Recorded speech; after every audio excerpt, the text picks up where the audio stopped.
Happy Friday, everybody. Welcome to the Michael Cutler Hour. I am your host, Michael Cutler. It is February the 2nd. It is 2018, and it has been a very exciting and interesting week, and I thank all of you for joining me at the end of the week so we can play that inevitable game of catch-up.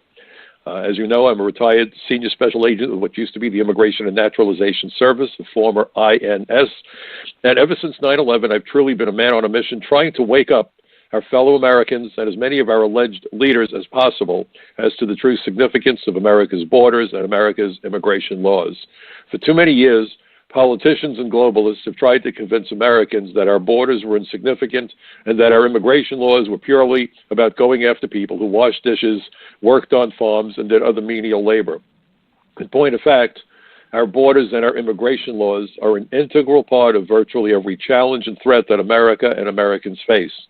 I want you to think of it from a unique perspective. The 5 branches of the U.S. Armed Forces all have a common mission. Their common mission is to keep America's enemies as far from our shores as possible. During the Second World War, the Nazis sent saboteurs, today I guess we would use the term spies or terrorists, to the United States, on U-boats. And they had to get past our U.S. Navy in order to achieve this, and they dropped off some of these saboteurs on Long Island and in Miami, in Florida, at least. I don't know if it was Miami, but along the Florida coast. Today, we're seeing terrorists enter the United States by landing in international airports or perhaps running borders or perhaps through the seaports. But if you look at the 9/11 Commission report, first and foremost, the method of entry of choice was to come through an international airport. So we need to understand that border security is the equivalent of national security. Because while the military would do everything possible to prevent enemy aircraft from invading our airspace and enemy naval vessels from getting too close to our shores, when you have enemy combatants, which is what terrorists are, this is an era of asymmetrical warfare, non-conventional warfare, the forces that we face are actually terrorists. They don't wear uniforms, they don't come in tanks, they don't fly bombers. But on 9/11, we saw how 19 terrorists turned 4 commercial airliners into cruise missiles, a de facto element of the terrorists' air force, perhaps, if you want to look at it that way. So the concern that we have is to keep enemy combatants out of America. Up close and in person, that mission falls to only one agency, DHS, the Department of Homeland Security. Under Bush and Obama, I came to call it the Department of Homeland Surrender. President Bush created DHS, and it was done in such a way where it was almost impossible to enforce the immigration laws or secure our borders. And as bad as I thought it was under Bush, I should have acknowledged my dad's admonishment that nothing is so good it couldn't be made better or so bad it couldn't get worse. Well, it got worse with Mr. Obama. Got much worse. And in fact, one of the things that President Obama did was to create DACA, which, in my judgment and the judgment of many, was an illegal circumvention of the legislative process and the Constitution.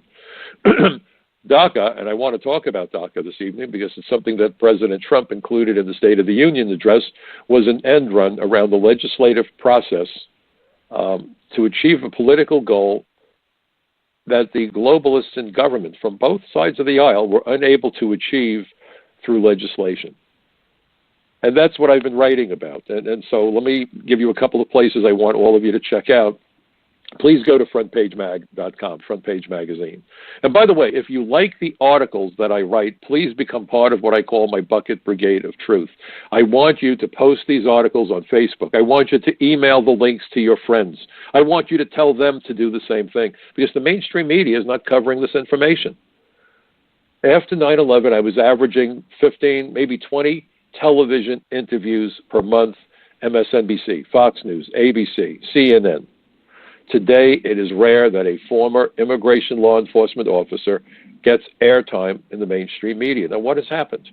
They still have soldiers, Navy SEALs, commandos, generals, admirals come on to talk about military issues. They bring in scientists and doctors and oncologists and biochemists to talk about cancer. They have former astronauts come on to talk about the space program. When someone is murdered, they may bring in homicide detectives who've retired, or if there's a kidnapping, FBI profilers. But where immigration is concerned, you almost never see an immigration agent. Isn't that remarkable? You may not have paid attention to it, so please pay attention. There's a reason that they don't want former immigration agents to come on the air, because if we do, we will provide a very different perspective on immigration than you're going to hear from the people that do come on the air. And one of the things you may not know about is something known as the pre-interview. For those of you who've never been invited on a TV show, depending on the program, you will get the producer call you up, or a booker, and they say, Mr. Cutler, we're going to be having a conversation today about fill in the blank. And if you came on the program, what do you think you would want to say? And I can guarantee you that if they don't like what they're hearing that you plan to talk about, it doesn't matter if you're a recognized expert. If it doesn't coincide with the narrative being pushed by that network, by that program, you don't get on the program. And they all use the same phrase. Wow, that's really interesting, Mr. Cutler, but I think we're going in a different direction today. Absolutely astonishing. I can tell you I was on a program a while back. I'll leave the name of it out. The program isn't even on anymore, and the woman who hosted the program is no longer even with that network. But I was invited to come on a show, and I'd been with this woman on several other broadcasts to talk about immigration, and everybody was very happy with what I had to say. But during the Obama administration, as we all know, Mr. Obama had a magic phone and a magic pen, and so he would keep on issuing executive orders that undermined border security and immigration law enforcement. Okay, no secret, we all know that was happening. And I got this call from this producer, and she said to me, would you like to come in and talk about it? I said, absolutely, be delighted. Great. What do you think you'd want to say? I said, well, you know what?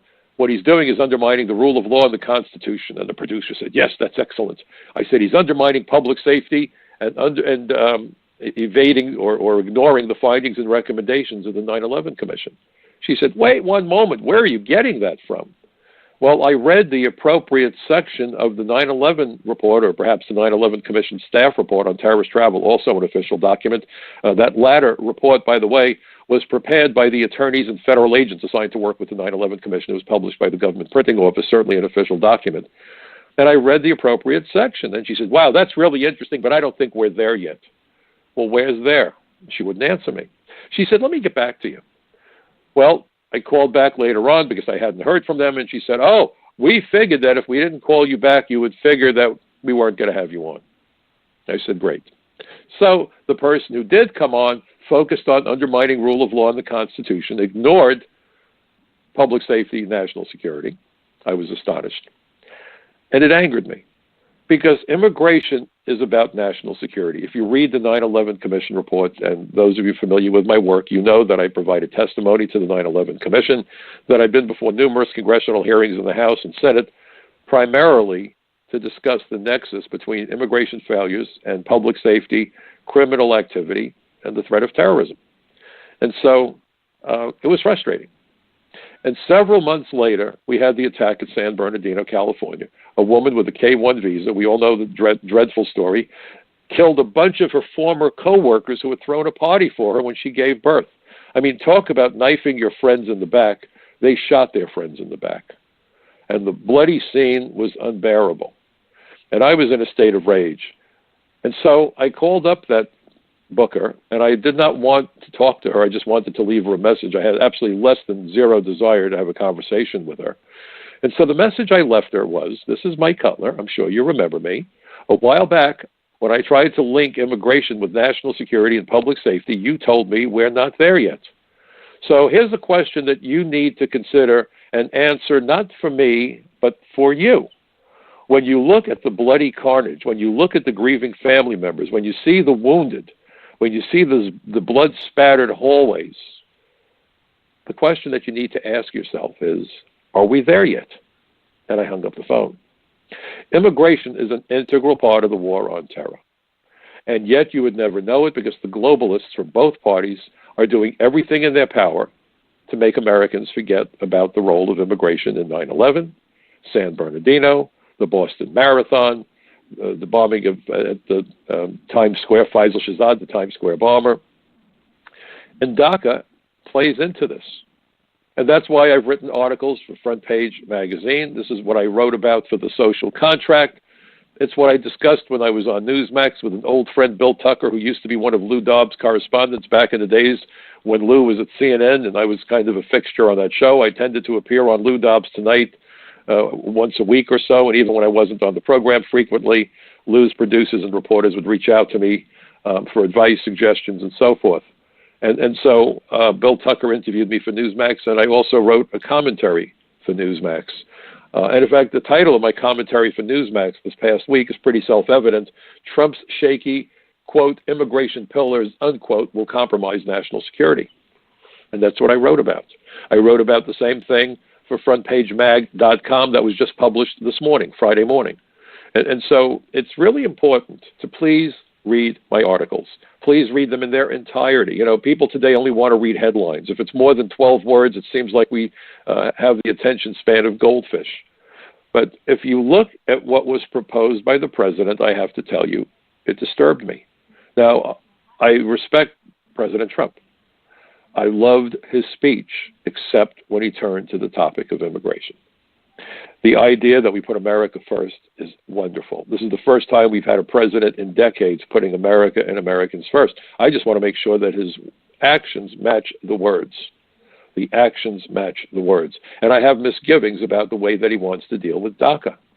And therein lies the problem. And that was what motivated me to write the articles that I wrote for those publications that I've mentioned. And it's something that I really want you to understand. Because, you know, and by the way, as Americans, we should never blindly follow any leader, period. I even always question my own belief system and the way that I come to understand issues, because we can get it wrong, either by design or because we make mistakes. So if any of you are wondering where I stand on the side of honesty, integrity, and truthfulness. You know, there's only one version of the truth. That's something I used to say to the bad guys before I would launch an interrogation. Sometimes with their attorney there, I would say to this guy that I was about to interview or perhaps go into an in-depth interrogation. Sometimes these interrogation sessions could go on for several days and so forth. But I would say to them at the outset, there's only one version of the truth, so don't waste my time. Let's get to the truth, because there's only one version of it. And that's the case here also. And we need to be mythbusters and dispel this nonsense that anybody who would dare suggest that we protect our borders, scrutinize people who want to enter America, we get labeled anti-immigrant. That is one of the biggest lies in the world, but there are so many lies being told where immigration is concerned. If you want to be careful about who you let in, you're being prudent. You know, when you buy a house, generally the front door has a sturdy lock, a doorbell or some other signaling mechanism, and a peephole. Now, why? Because we make conscious decisions about whether or not to permit strangers to enter into our homes because we're concerned about our safety. When I worked as an immigration inspector at Kennedy Airport at the very beginning of my career with the old INS, I explained in my deposition in support of Arizona when they were sued by Obama's Justice Department. I described my 4-year stint sitting in that immigration inspection booth at Kennedy Airport as the time when I had my eye to the peephole on America's front door. And our immigration laws have absolutely nothing to do with race, religion, or ethnicity. Lots of lies being thrown around, lots of accusations. We had a nitwitted congresswoman, nitwitted piece of trash, I don't know what else to say, who equated ICE agents with the Gestapo. Believe it or not, words have impact. I'm an American. I'm a retired INS agent. I proudly carried that badge for 30 years. I'm Jewish, and I was named for my grandmother who was killed by the Nazi SOBs in Poland. How in the world do you think it makes Mike Cutler feel to have a member of the United States Congress refer to men and women who put their lives on the line to go after people who pose a threat to our safety and national security as the Gestapo? And the impact that this has is that assaults on immigration agents are double what they were just a couple of years ago. This war on law enforcement by politicians, by these alleged demagogues, these masters of the universe who probably can't cross the street without an aide assisting them. When you stand up there and start spewing that kind of trash, you're endangering the lives of those agents, and at the very least, you're undermining their ability to do their jobs effectively. And if you look at the 9/11 Commission report, they made it very clear. 9/11 and other terrorist attacks could only take place because of multiple failures of the immigration system. So how in the world a member of the United States Congress could make that kind of a claim, that kind of an insult, and it's worse than an insult, about men and women in law enforcement who are a thin line against those who would kill us and hurt us? It enrages me beyond words, and I hope that this piece of trash is sent packing at the next election come November. I was proud to be an immigration agent. And I understand that sometimes when people come here and they're desperate, you might feel bad about deporting an individual.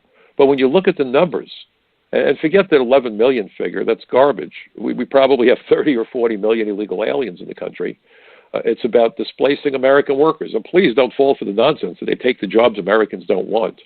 Tell that to the computer programmers who've lost their jobs to aliens with H-1B visas. Tell that to construction workers, tradesmen who've lost their jobs to illegal aliens who do day labor. My dad was a tradesman. He was a plumber. It was either a 4 or 5 year apprenticeship. They didn't just hand my father a wrench and said, have at it. But day laborers go out there very often doing work that should only be done by a tradesman, and God help the hapless homeowner who buys the house assembled by some guy who has no clue as to what he's doing. We all suffer because of that level of greed, and the greed just keeps getting worse. And so when Donald Trump stood up and said, we're going to make sure that American hands do the jobs in America, it was a breath of fresh air. And I want to believe that he really means that. But I have got to tell you that when he talked about his 4 pillars for immigration reform, if you're listening, Mr. President, you stopped me dead in my tracks. Dead in my tracks. And here's the reason. Obama's program, as I started to say in the beginning, his DACA program, was a fraud. When he said that Congress failed to act, if you remember that speech he gave June the 15th, 2012 in the Rose Garden, and 2 days later Fox News published my op-ed, I said that what the president referred to as prosecutorial discretion should properly be called prosecutorial deception. The whole speech was deception. Congress failed to act, so I'm acting. How did Congress fail to act? What Congress failed to do was to approve comprehensive immigration reform. I wrote an op-ed for the Washington Times after I testified before 3 House hearings and 1 hearing before the Senate Judiciary Committee. I compared those hearings with the countdown of the launch of the Space Shuttle Challenger. And I said the reason for the countdown when they launched the Space Shuttle is for the experts to weigh in as to whether or not they should go forward with the launch. The purpose for the hearings in Washington is for the experts to weigh in as to whether or not they should go forward with legislation. And I said, think what happened when they launched Challenger against the best advice of their experts on that cold January morning in 1986.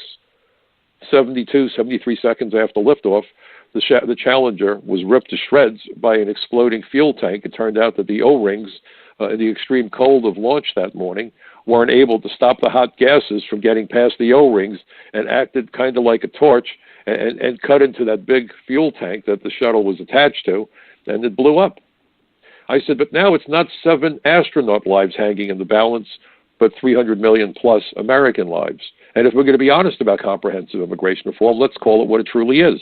I gave it a new name. I called it the Terrorist Assistance and Facilitation Act.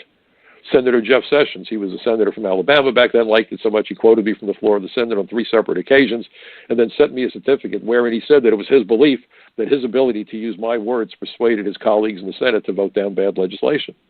So voting down bad legislation is not a failure to act. The parent who says to his kid, no, you can't go play ball until you do your homework isn't a failure to act. The parent is demonstrating good parenting skills, and a Congress that votes down bad legislation is demonstrating this principle of checks and balances that is the hallmark of our form of government. This is not a dictatorship. And maybe it frustrates people. Maybe it frustrates the president that he doesn't get his way, but that's how democracy works. Someone once said that a democracy is the most inefficient form of government, but it's the best one yet devised. And before someone out there gets crazy and says this isn't a democracy, it's a republic, go away. I don't care. The process is a democratic process. We can split hairs later on. Let's focus on what's really involved here, folks. The voice of the people, as articulated by the Congress, was to vote down terrible legislation, and I was relieved when they did. Mr. Obama wasn't, and that for him was a failure to act. Now, they weren't done. They tried again. Didn't work. Then they tried the DREAM Act. The DREAM Act had nothing to do with children. Let me repeat that. The DREAM Act had nothing to do with children. I'll repeat it another time. The DREAM Act had nothing to do with children. It was hypocrisy in action. By the way, if you dare use the word alien, boy, oh boy, they want to rip your heart out because you're a hater, you're a bigot, you're a xenophobe, you're awful, you're a nativist, you're a racist. Did I leave anything out? The A in dreamer is alien, alien minor. How in the world does this despicable, disgusting, awful word somehow become acceptable that it's an integral part of the acronym DREAM Act, because when it supports the bogus narrative, everything is in. Everything is wonderful. Just support the narrative, and sooner or later, people will forget about the fact that the word dreamer is an acronym, a word made up of the first initials of the words. And so the A in DREAM Act is alien as in alien minors. When you see hypocrisy, run for your life. There's hypocrisy here, folks. And the president said, this is about the children. And the Congress said, this is about the children. Well, if it was about the children, why was the age cutoff 35? Now, they had a claim, and that's the big word, claim that they came by the time they were 16, but age 35 was the cutoff. Why was it 35? Because back then, some demographers determined that 90% of the illegal alien population in the United States is under the age of 35. So when you say 35 is the cutoff, you're basically creating an opportunity for 90% of illegal aliens in the United States to commit fraud and lie about when they came here so they can get lawful status. This is about flooding America with an unlimited supply of foreign workers so that the U.S. Chamber of Commerce can be happy along with the people that they're involved with. It's because of the U.S. Chamber of Commerce that we keep expanding the visa waiver countries, or we had been until President Trump came into office. They don't care about public safety. They don't care about national security. They care about inflating their bank accounts.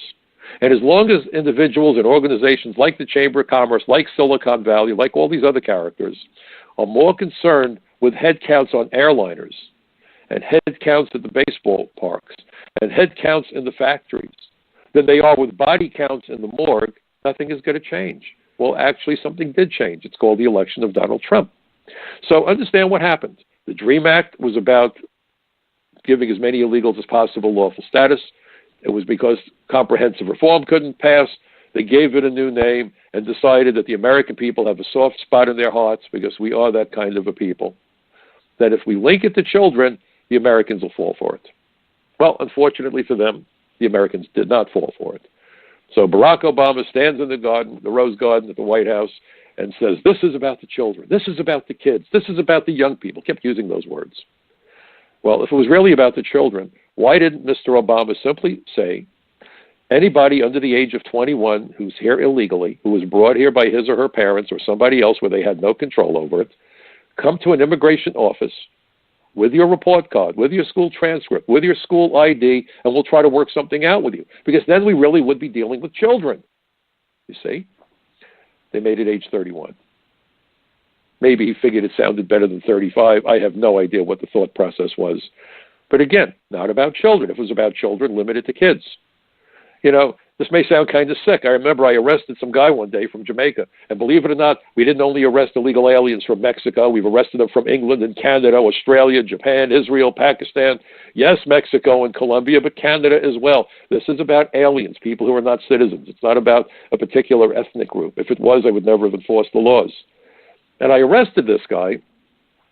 And I guess he was afraid to tell me his date of birth because either it might have related back to a rap sheet, or maybe he was afraid that his memory was so lousy that he wouldn't be able to remember what day he said. So he swore he could not remember the date that he was born. I kid you not. Now, he didn't appear to have any mental disability. He didn't appear to be someone of low IQ. And he just sat there and said to me, I can't remember my date of birth. And I said, how in the world could you not possibly remember your date of birth? And his answer knocked me almost off my chair. Everybody in the office within earshot couldn't stop laughing. He said, it's easy to explain why I can't remember my date of birth. Are you ready, folks? He told me he couldn't remember his date of birth because he was born at a young age. I kid you not. Think of that. I can't remember my date of birth because I was born at a very young age. So why don't we simply use that principle and say anybody who was born at a young age gets a green card? This is a con game that was perpetrated on us with DACA. It wasn't about children. It was about using the compassion that Americans have for kids as a weapon against us. That is what DACA was. Make it linked to children, and the American people will go, dewy-eyed and fall over themselves because it's about the children. You see the point? This is a scam, and the program was a scam, and it violated the law. And by the way, when the president said prosecutorial discretion Prosecutorial discretion means that you have limited resources, let's say in law enforcement, and you understand that you can't stop everybody who speeds, so cops might let you get by if you're going 5 or 6 miles over the speed limit as long as you're driving safely and the roads are clear and so forth. And he says, well, I'm not going to bother that guy. He's not doing anything dangerous, because if I stop that guy, I'll be tied up, and meanwhile some guy going 90 miles an hour will get past me and I won't be able to stop him. So because it's only me on this stretch of road, if that guy just goes a couple miles over the limit, I'm going to ignore him. That's valid prosecutorial discretion. So if the president had said, we're not going to have our agents waste their time arresting people without rap sheets, and that's, by the way, because there's such a thing as a sleeper, a terrorist who intentionally comes into the country, maintains a low profile because he or she doesn't want to be stopped because they're waiting for that phone call telling them tomorrow's the day to carry out the attack, that's a problem. But I certainly understand the idea of focusing on known criminals, and that's something that I've actually advised members of Congress. Make your collateral arrests if you're looking for a bad guy, just so that people know that even without a rap sheet, they might get arrested if they're here illegally, but focus the attention on the criminals. That is legitimate, and it's intelligent, it's smart. But don't forget the collateral arrest. The people you encounter who are here illegally, they need to be taken into custody, only because people need to know that there's a deterrent. Violating the border in and of itself is a serious enough offense. But that wasn't what the president did. What Obama did was to say, okay, we're not only not going to arrest them, we're going to bring them in and give them lawful status. The idea of prosecutorial discretion just went away. The idea to prosecutorial discretion is to not waste limited resources on something that's not worth wasting resources on. Here we had a situation of using resources we did not have to circumvent the legal system, to circumvent the legislative process. It was illegitimate. President Trump made it clear how he felt about it when he was running for election, when he was trying to become the next president. So when he stood there and delivered that address, and by the way, it was a very inspiring State of the Union. I thoroughly enjoyed it, as I say, until he started talking about immigration, and then my joy turned to heartburn. But he came out with these 4 pillars, and it kind of rattled me. Let me read the 4 pillars to you if you haven't seen it. And again, if you go to my article in Newsmax, you'll find the actual 4 pillars. If you go to my article in Front Page Mag, I've included a section from the 9/11 Commission staff report that lays out how this proposed program, it runs 180 degrees in the opposite direction from the findings of the 9/11 Commission. And by the way, the whole point to the 9/11 Commission was to prevent future attacks. When an airplane crashes, the NTSB and the FAA comes out because they want to know, why did the plane crash? And if you could figure out why the plane crashed, then maybe we can do things differently so it doesn't happen again. Maybe it's pilot error. Maybe the air traffic controllers did something wrong. Maybe there's a faulty part on the airplane. Maybe maintenance isn't being done properly. There's all kinds of possibilities, and that's why they do an investigation, and then they issue regulations and tell people, well, you got to do the maintenance differently, or you have to fly the airplane differently, or whatever it is, addressing what happened. When Challenger blew up, I mentioned it earlier, they convened a commission to figure out why it blew up. The same thing when Columbia disintegrated, Shuttle Columbia, when they found that some foam came off the shuttle's fuel tank and punched a hole in the leading edge of the wing of the space shuttle, so that hot gases ultimately entered through that opening and destroyed the shuttle. So that was the whole point to those commissions. What went wrong? Let's change how we do things so it doesn't happen again. My dad used to say to me, there's no mistakes in life, only lessons if we learn from what goes wrong. But to repeat the same mistakes repeatedly is unacceptable. Well, this is what we're doing now. But let me, without further ado, read what President Trump had to say during the inaugural address. The first pillar of our framework generously offers a path to citizenship for 1.8 million illegal immigrants who were brought here by their parents at a young age. That covers almost 3 times more people than the previous administration. Under our plan, those who meet education and work requirements and show good moral character will be able to become full citizens of the United States. So let's just take that first sentence, which gave me the greatest cause for pause. I don't know where he came up with 1.8 million. The Migration Policy Institute, and I wrote an earlier article about this for Front Page Magazine, came up with a figure of 3.6 million, roughly double what the president came up with. Who's right, who's wrong, I don't know. But I can tell you that I spoke to a couple of members of Congress on the Hill. I'm fortunate that there are a couple of members who will give me their cell phone numbers, and I call them on the same phone that their families call them on. I called one member up, and he was angry. And he said, I just walked out of a closed-door session, Mike, and we were told by our leadership that this could be $3.6 million. So is it 1.8? Is it 3.6? Who knows? Who knows? Now, understand that if we do this illegal program created by Mr. Obama will become legitimized under Trump. Forgive me, it's been a long day. Why in the world would the president want to do that? If it was wrong to create DACA in the first place, why do you want a program that, by President Trump's own admission, would involve 3 times as many illegal aliens? That's a problem. Now, I know the president said that they have to demonstrate good moral character, but here's the problem. 1.8 million applicants, there won't be interviews and field investigations. You're going to run a name that they've given you. It may or may not be their real name. Remember, they're undocumented. Let's use that word now. They're undocumented. We don't know when they entered the country. They're going to claim they came in before they were 16. But what if they came here 3 weeks ago when they're 30 years old and said, I came in, when I was 14 years old? How do you prove it? School records? There's no biometric there. This is an invitation to identity theft. What if the guy says, well, I've been using 8 different false aliases because I was on the run from immigration, so I didn't want anyone to know who I was, so I kept switching off names. I'm not sure what name my parents enrolled me in school. I guarantee you that guy will be approved. It takes minutes to approve an application. It can take days to deny an application. If you provide a quota to these employees of Citizenship and Immigration Services, and they have to, you have to be evaluated. And what they're probably going to do is what they've done all along.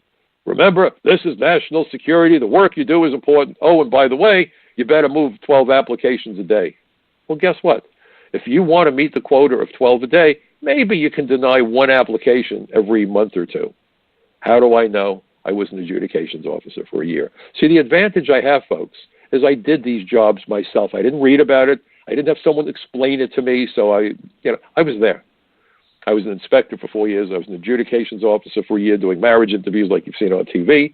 And then I was a special agent for 26 years, and I rotated through all the squads within the investigations branch. I became the first INS agent assigned to DEA intelligence, and then I spent 10 years as a senior special agent with the Organized Crime Drug Enforcement Task Force. So I saw this up close and in person. I was there when the Reagan amnesty of '86 was enacted. I saw the disaster this created for us. It was lunacy. It was madness. It was bedlam. The phones were ringing off the hook. Aliens were calling in to complain that they had been fired when they were legalized. Why were they fired? Because they were legalized. And now the employer said, well, I can't screw with this guy. I'm going to fire him and just simply hire the next wave of illegal aliens. And to show you how screwed up our journalists are and what liars they are, I had a journalist from ABC News post an article on the internet because I made that point when I was interviewed by Stuart Varney over at Fox News. I was in Washington. This was in 2013, delivering a speech, and there were many others there. Ted Cruz was there, Jeff Sessions, Steve King. I was honored to be on that stage. And afterwards, I was interviewed by satellite by Stuart Varney. And I said, here's one of the problems. When you legalize illegal aliens, and they go to their employer with their documents in hand saying, I'm now legal, so I'll keep working for you, but not off the books, and not for $3 below minimum wage, and I'm certainly not coming in on the weekend unless you pay me overtime. Guess what the employer says? You're fired. Now, they fire them because they know they can't get away with it anymore. And why do they fire them? Because they know they can hire more illegal aliens who don't have the confidence to stand up to the bully boss, and that's who they hire. This is about exploitation. Well, immediately ABC News published this report. It was, I think it was ABC Fusion or one of the bilingual outlets. I believe it was ABC. And I spoke to the reporter, and it was the most frustrating conversation I ever had. He said, Mr. Cutler, so in other words, you're opposed to legalizing the aliens because it will stop them from being exploited. I said, no, that's not what I'm saying. Of course, it's going to stop them from being exploited, but it will mean that the employers will just hire the next wave of illegal aliens that they can exploit. So the people that get legalized lose their jobs and go on unemployment or whatever. Their families are now struggling even more than before, and they've just created an incentive to bring in more illegal aliens so they can be exploited. And the reporter said, yes, But meanwhile, the alien who's now been legalized can't be exploited, and that's the problem for you, isn't it? Well, after 3 times of dancing the same dance, I suggested that reporter attempt an anatomical impossibility. Use your imagination. But that's how the news twists the story. I don't want anyone to ever be exploited. I've seen exploitation in ways that sicken me. Women telling me that they were here illegally and the only way they could keep the job is if they went into their boss's office on the lunch hour and did whatever it is he wanted them to do. You want to talk about sexual harassment? This is sex by coercion. I would call it rape, actually. They were desperate for the job. That's the kind of crap. I've gone into factories that had closed fire escapes. Think of the Triangle Shirtwaist Factory fire. No air conditioning. Filthy fans blowing dust and garbage around, and it's 90 degrees outside the factory, and it's 120 degrees in the factory, but the wonderful boss is sitting in an air-conditioned office with 3 air conditioners going full tilt, so you could see your breath in his office, but when you walked out on the factory floor, you saw flying dust and 120-degree heat. So, no, it's not about not wanting to stop exploitation. It's simply about understanding the mechanics. If you prevent the legalized from keeping their jobs because there's a ready supply of illegal aliens, all that we've done is encourage a massive inflow of illegals.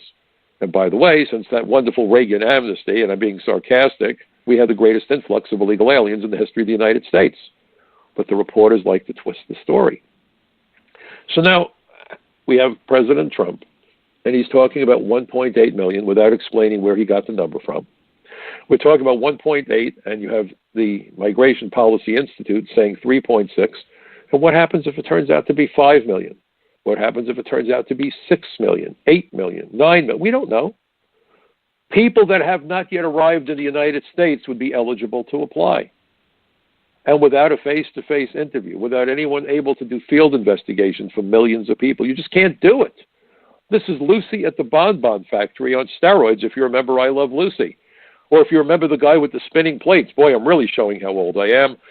He used to come on the Ed Sullivan Show, and he would spin those plates on these slender sticks that were flexible, and he had to keep running from one stick to the other to keep them spinning, so centrifugal force would keep the plates in the air, and if he didn't work fast enough, one of those plates would crash to the ground and break. Well, that's like the applications.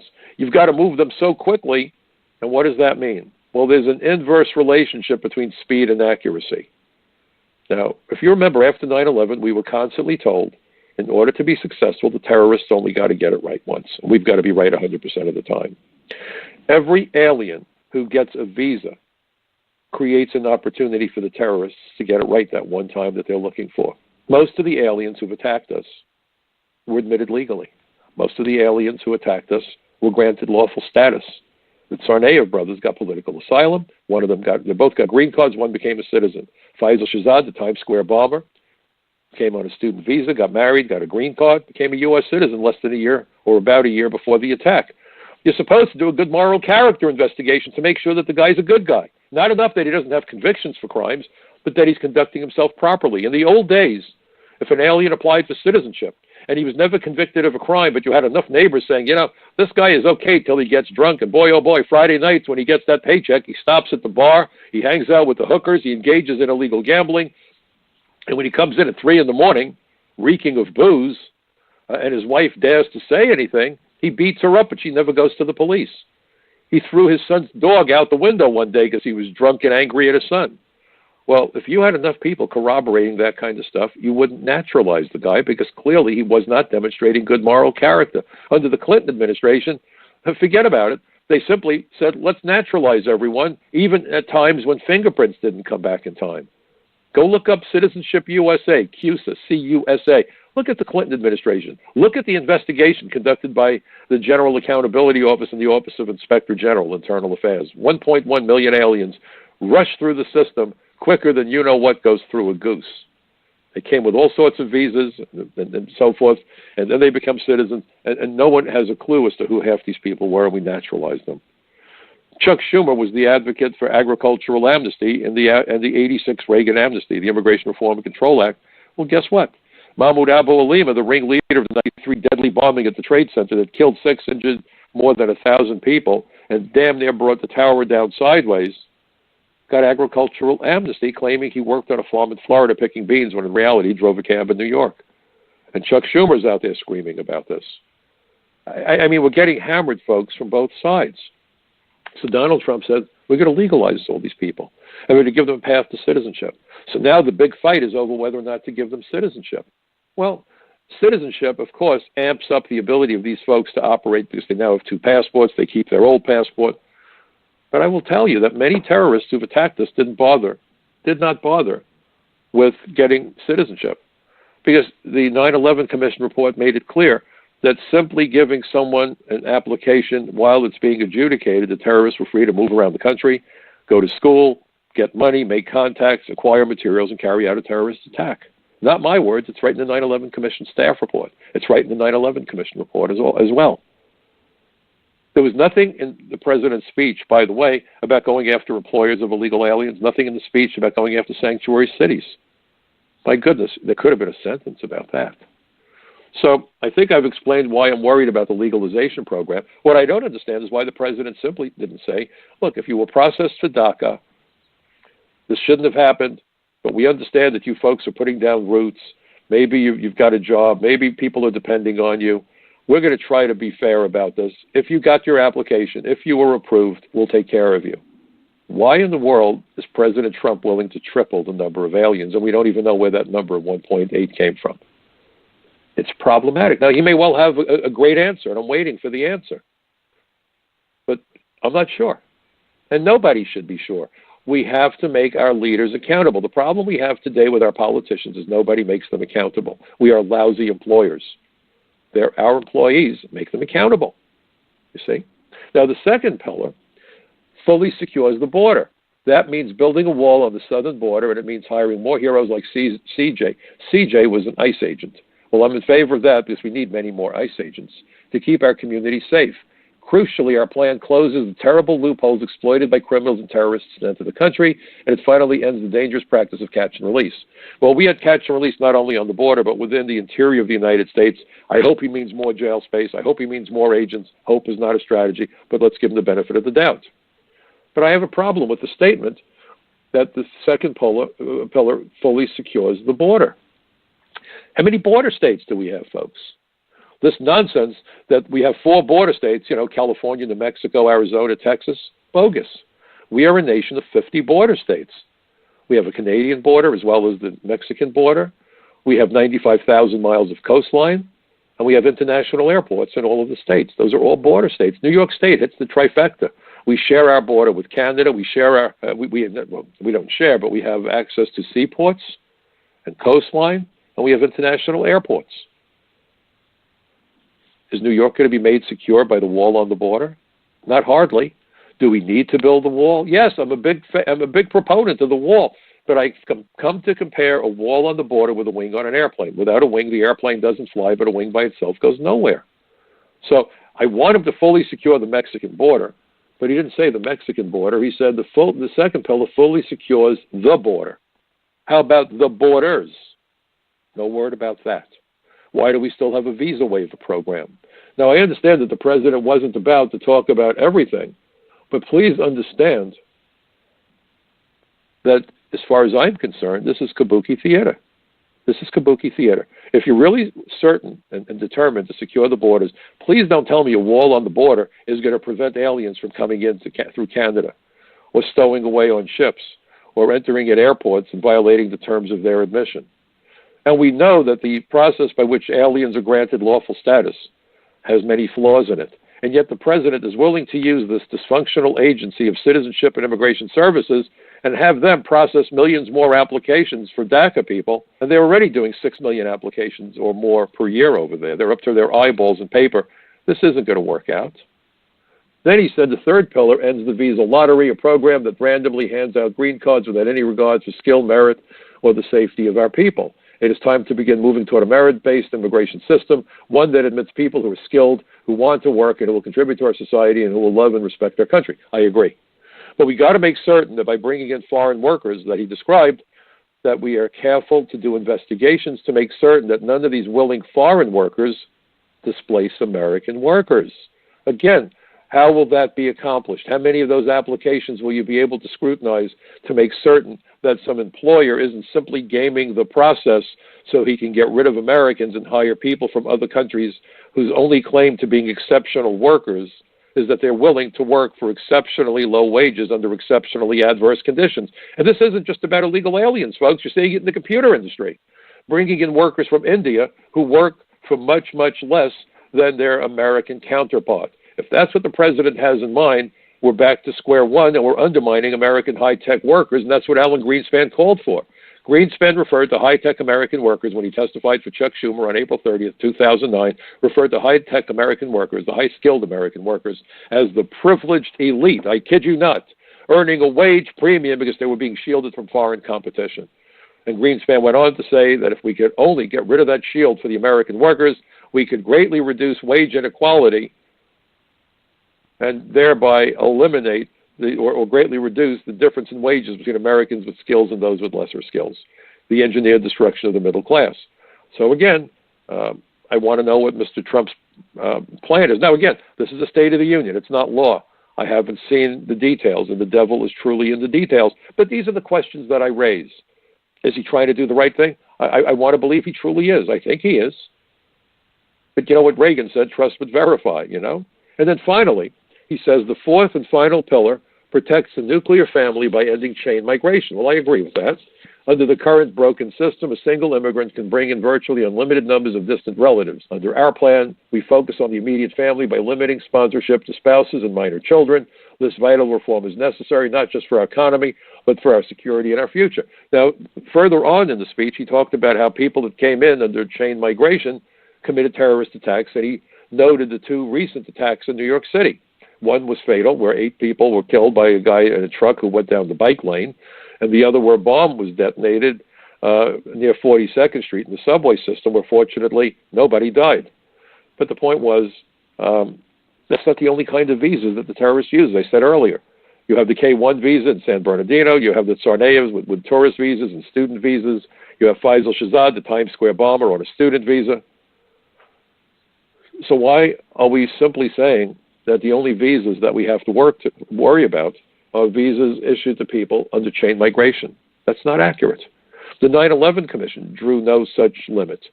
They simply referred to the visa process altogether.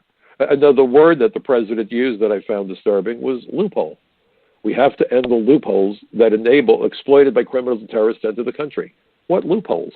There are no loopholes in the law.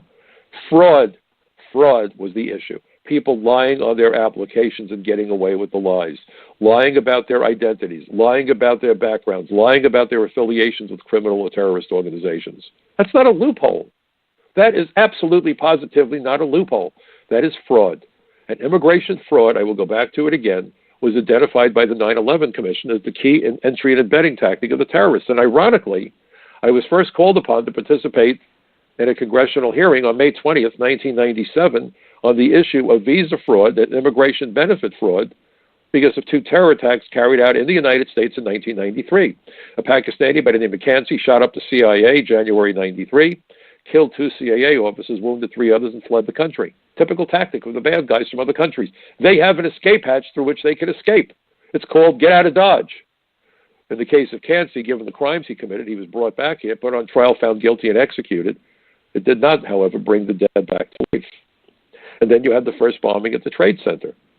So again, by the way, Kansi had applied for political asylum. The Trade Center involved a bunch of aliens. I mentioned Mahmoud Abu Alima. We had another guy who applied for political asylum. Every kind of benefit, they used it. Not just chain migration. So the fact that the president kind of said, well, we've got to watch out for chain migration because of terrorists. Mr. President, all due respect, I really want to believe you've got our back. But I have to tell you, too many terrorists have entered the country not because of chain migration, but they've come on student visas. They've come on tourist visas. They've claimed political asylum when they really did not have an honest, credible fear. When you limit the scope of your concern about visas to a narrow focus when you need a broader focus, I'm disturbed. When you talk about the need for vetting refugees, and I agree with you 1,000%, Mr. President, if you're listening, aliens who run the border undergo no vetting whatsoever. Not only don't they undergo any vetting, we don't even know that they're here. If you're that concerned about the identities and backgrounds of aliens entering America, why would you create a massive amnesty program that would provide lawful status to aliens who entered America in stealth mode, entered America surreptitiously, entered America without inspection? And by the way, that was the official language we used as agents. If I made an arrest and my boss would swing through the office, and if I was sitting at my desk and my boss would say to me, Mike, who did you arrest? And I say to him, oh, I've got an EWI from Guatemala. EWI, EWI stood for entry without inspection. So my boss would know that this guy was an illegal alien who ran the border, evaded detection by the Border Patrol. You see? Not undocumented. What's undocumented is the fact that they don't have paperwork to prove who the hell they are. Well, if you can't prove who you are, how in the world do we give you lawful status when you're so concerned about vetting refugees from troubled countries? Now, I agree with that process of vetting, but why are we willing to ignore it where millions of illegal aliens are concerned who snuck into the country, can be as old as their mid-30s now? And let's please remember that most terrorists tend to be under the age of 30. This is the prime time demographic group of people who may well include terrorists. And DACA will not only involve people from Mexico or Latin America. And by the way, to add to your inability to sleep this weekend, folks, the tri-border region of Brazil, where it abuts with Paraguay and Argentina, is home to training camps by Hamas, Hezbollah, maybe Al-Qaeda, and ISIS.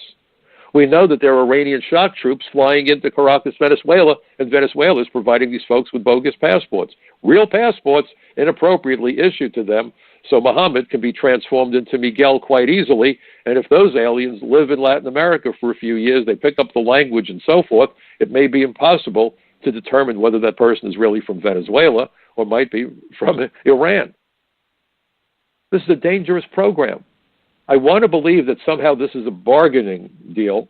You know, the president was the master, the art of the deal, but I'm trying to figure out what the deal is. I want to believe that the president continues on with his determination to secure America's borders, with an S, enforce our laws, put American workers and American lives first. I believe he's still trying to do that. I hope I'm right. But we as Americans need to question everybody.